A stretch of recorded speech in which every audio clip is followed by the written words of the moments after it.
Nakuha na niya. No. Kita ikuha ni.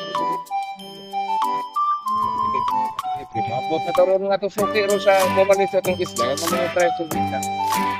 Ito. Kau isda rin nga. Labasay. Oh, musta mo diyan? Dagan na magkuha diyan kay. Ato nang pakyawa. Dagan na magkuha kay. Ato nang paliton. Ikaw pa kayo. Ikaw ayo. Boss. Tukob. Klaro nga boss. Ang may natubuha ko na rin eh. Namang nibisante ba yung palit sa itong isda. Di ba matay pa. Mukot mo mag-ata. Mukot ha. Paano po? Parang kita siruhan kirong adlaw. Huwag kita bukas na ikapang hapon naman.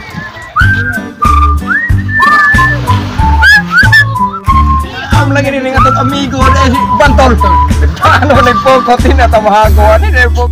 A few moments later. Kini pingin ka kuha ni isda. Sus, sa kan isda. Gratay. Am bata bir. Wala pre. Ini pre.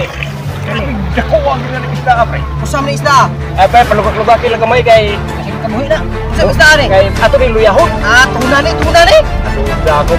Klaro kayo. Ah, Dito tuna kan ni. lumot island. Ah, tuna ni ay. Ini lumot ya.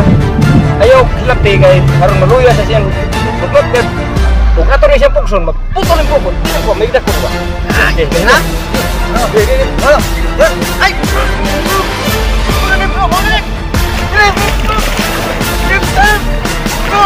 Ako kayo sudah daw!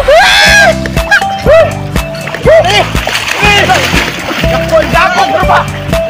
Lumot! Lim di kahikan. Sukoy mo bayot! Sorry, makarin ka na ito. Ano ba sa mura? Uy! Di na makaunaw-uy! Saan na ito na doon? Lim kahikan nga nakuha magkaspukot. Buwang nang ginagnaw siya. Nangiyaw ko dito. Uy! Bagyo dito, bagyo. Walang nyaw di ka ni. Ay, ako sa may plano na to. Ano yung kini? Halin ko ni, pero rato. Kaya ko, ilapay naman ni siya. Kaya giging export sa Pilipinas. Lapay ni mo kay good. Kitang awat. Lahat ko sa skar-skar. Ah, di naman mo sa sarong bay. Di naman da. Inaadto ka na dalong puhol. Matur ka lamay. Sige, sige.